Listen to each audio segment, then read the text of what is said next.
ఈరోజు నేను సింపుల్గా చికెన్ ఫ్రై ఎలా చేయాలో చూపిస్తున్నాను. ఫస్ట్ అయితే కళాయి పెట్టుకొని చికెన్ వేసుకొని అందులో ఆయిల్ కూడా వేసుకొని చికెన్లో నుంచి వచ్చే వాటర్ ఊరేంత వరకు మొత్తం ఆవిరైపోయే వరకు మనం ఇలా ఉడకనివ్వాలి చికెన్ని.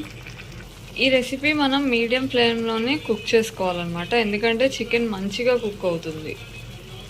అండ్ ఇంకా ఈ మొత్తం వాటర్ అయితే ఇలాగా పోక్కర్లేదు, కొంచెం ఉండొచ్చు. ఇవైతే ఫ్రై అయిపోయాయి కదా. ఇప్పుడు ఆనియన్స్ వేసేస్తున్నాను నేను. ఒక 2 పెద్ద సైజ్ ఆనియన్స్ అయితే వేసాను నేను. ఇప్పుడు ఉప్పు పసుపు వేసేసాక ఇప్పుడు మొత్తం కలిపేస్తున్నాను.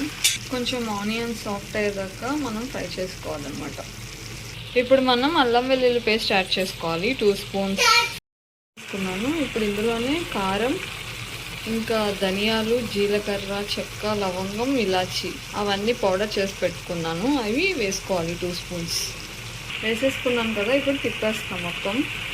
ఇంకా మొత్తానికి సిమ్లో పెట్టేసి ఇది కుక్ చేసుకోవాలి. ఇప్పుడు ఇంకా ఫైనల్గా మనం పచ్చిమిర్చి మధ్యలో కట్ చేసి వేసుకొని కరివేపాకు కూడా వేసుకొని తిప్పేసుకొని 2 మినిట్స్ ఉంచి దింపేస్తే రెడీ అయిపోతుంది.